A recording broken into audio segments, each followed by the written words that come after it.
बिस्मिल्लाहिर्रहमानिर्रहीम। अस्सलाम वालेकुम नाज़रीन, आप यूट्यूब चैनल देख रहे हैं। मैं इमरान खान हूँ। बुशरा बीबी का पैगाम बाहर आया और वहाँ से पता चला कि इमरान खान साहब की हालत क्या है और उनकी आंख के हवाले से जो हुकूमत दावे कर रही है वो दावे कितने दुरुस्त हैं। सबसे पहले तो जो बुशरा बीबी की बहन है मरियम रियाज वट्टू, उनका स्टेटमेंट आप सुन लीजिए, फिर मैं आपको बताता हूँ इमरान खान की बहनें क्या कह रही हैं और इमरान खान साहब की अहलिया बुशरा बीबी ने जेल से क्या पैगाम भिजवाया है और इमरान खान साहब की हालत कैसी है, खास तौर पे उनकी बिनाई जिस आंख की मुतासर हुई है वहां मामलात कैसे हैं। एक तो मैं पहले आपको यह क्लियर कर दूं कि जो प्रेस रिलीज जारी की गई अस्पताल की इंतजामिया की जानिब से, यानी पिम्स ने रात गए एक प्रेस रिलीज जारी की थी। हालांकि रात गए कौन जारी करता है, कोई पीआरओ भी नहीं होता, कोई डिपार्टमेंट भी नहीं होता, लेकिन वो पहले से ही बनाया हुआ एक पेज उन्होंने जारी कर दिया था। तो वो जो पिम्स की जानिब से एक प्रेस रिलीज जारी की गई उसमें इमरान खान साहब की आंख के हवाले से कोई तफसीलात मौजूद नहीं है, यानी उसमें नहीं बताया गया कि कितने % उनकी हालत आंख की बेहतर है और किस हद तक बेहतर है।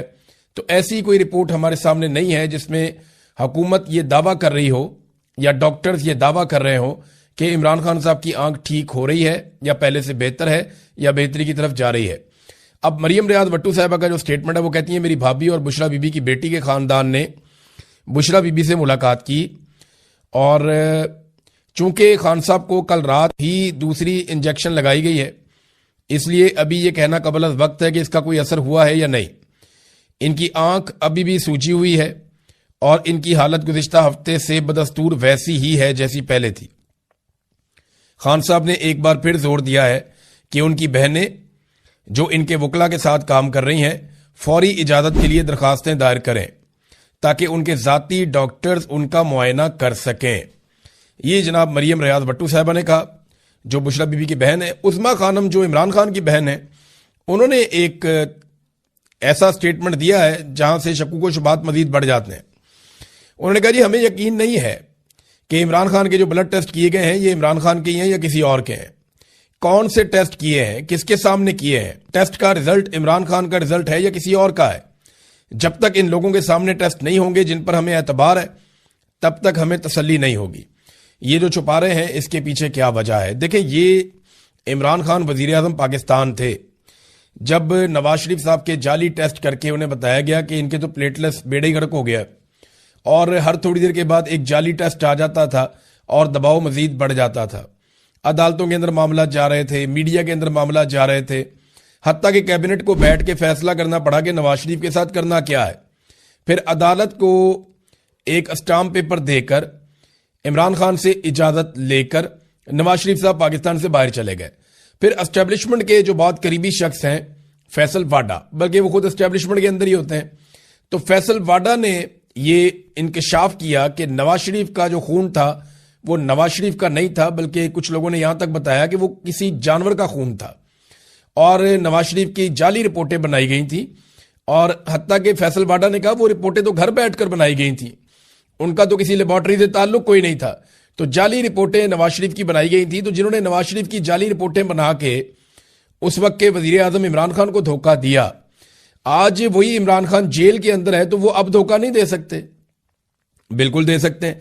जो वजीर आजम को चीट कर सकते हैं वो एक कैदी को चीट करने में उनको क्या प्रॉब्लम है, वो कर सकते हैं। अलीमा खानम का जो स्टेटमेंट है, क्योंकि अभी इमरान खान साहब की गैर मौजूदगी में अलीमा खानम ही फैमिली के मामलात को ऑलमोस्ट लीड करती हैं और उनका बयानिया जो है या उनका जो स्टेटमेंट है वो माना जाता है मुस्तरद।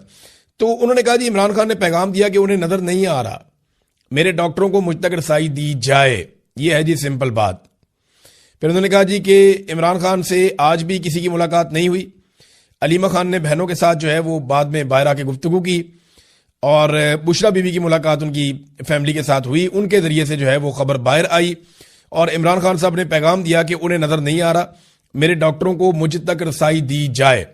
ये बात अलीमा खानम ने बताई बुशरा बीबी के खानदान से पूछ कर।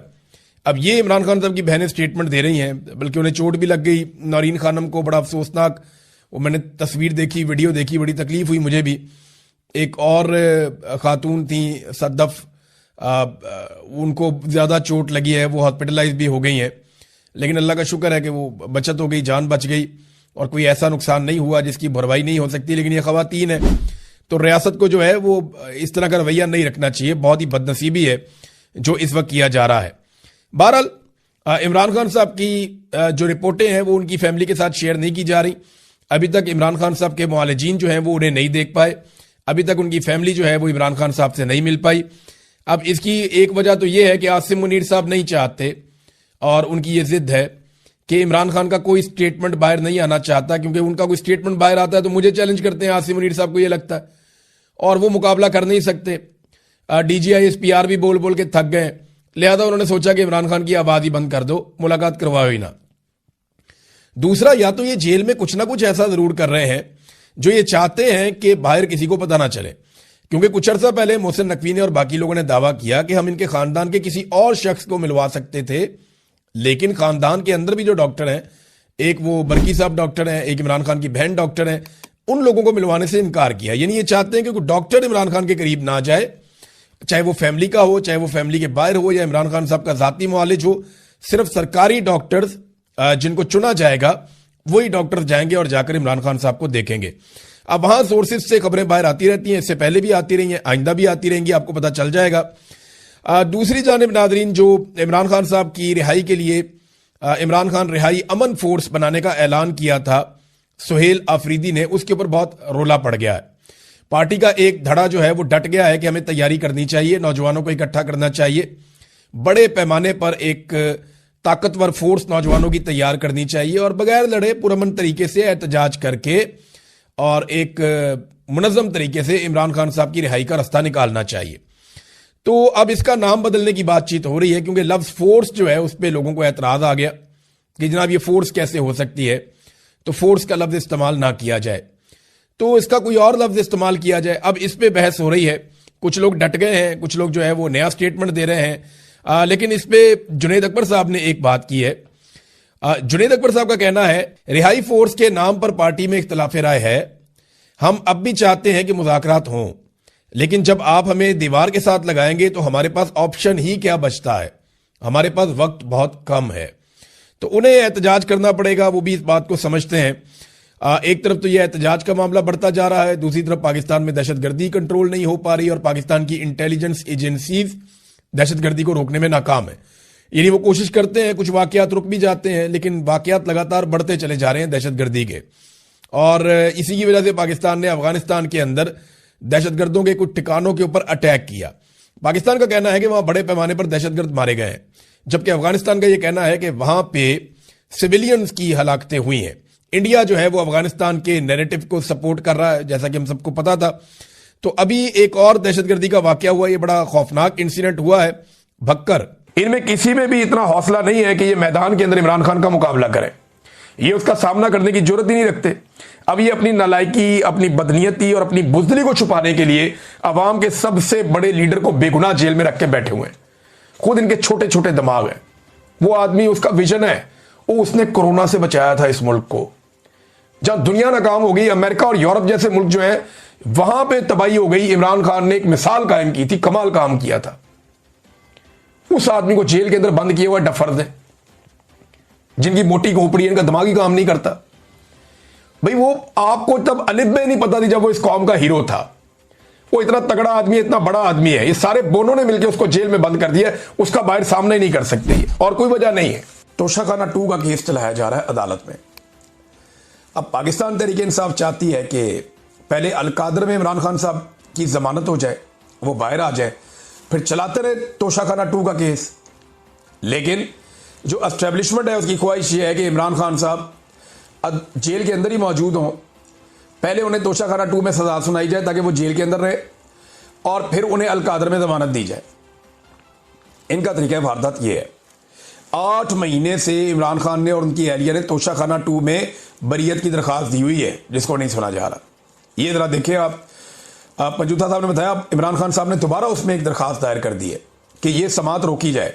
यानी जब तक पाकिस्तान तहरीक इंसाफ की स्ट्रेटजी ये है, जब तक इमरान खान साहब की अलकादर यूनिवर्सिटी केस में जमानत नहीं हो जाती तब तक तोशाखाना 2 की समात रोकी जाए और इसमें सजा होने से रोकी जाए।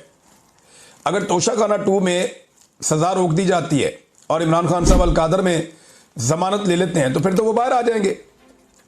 या कोई नया मुकदमा बनाना पड़ेगा उन्हें अंदर रखने के लिए। तो इमरान खान और बुशरा बीबी की तोशाखाना 2 की केस में बरियत की दरखास्तों पर इस्लामाबाद हाई कोर्ट में 8 महीने से एक भी बाकायदा समाअत नहीं हुई। नवाज शरीफ के लिए ये सिस्टम एयरपोर्ट पहुंच जाती है अदालत कि मियां साहब ने अंगूठा लगाना है, और इमरान खान की 8 महीने से एक भी समाअत नहीं हुई तोशाखाना 2 के केस में।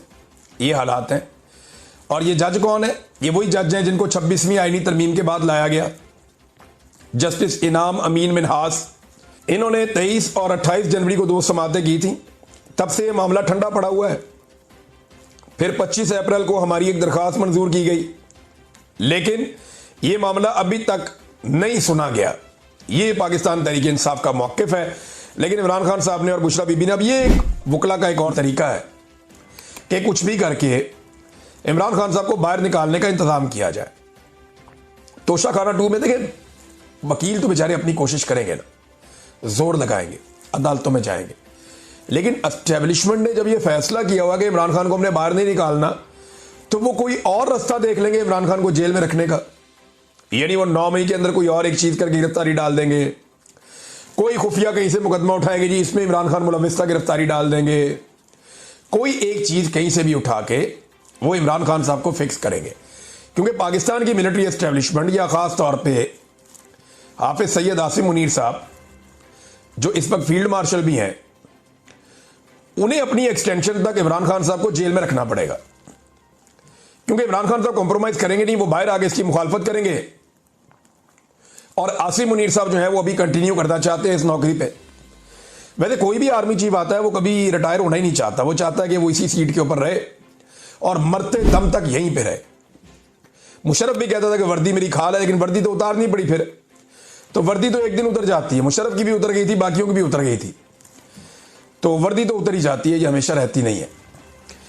ईमान मजारी साहिबा ने इनका जो मामला है उस पर एक स्टेटमेंट दिया है, लेकिन उससे पहले जो जज साहब ने स्टेटमेंट दिया ये जरा आप देखेंगे, मुजम्मत आ रही है हर तरफ से।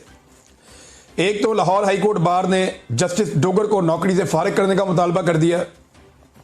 उन्होंने एक मुजम्मती बयान जारी किया कि ईमान मजारी अपने क्लाइंट की नुमाइंदगी के लिए अदालत गई थी, ना कि चीफ जस्टिस का दीदार करने।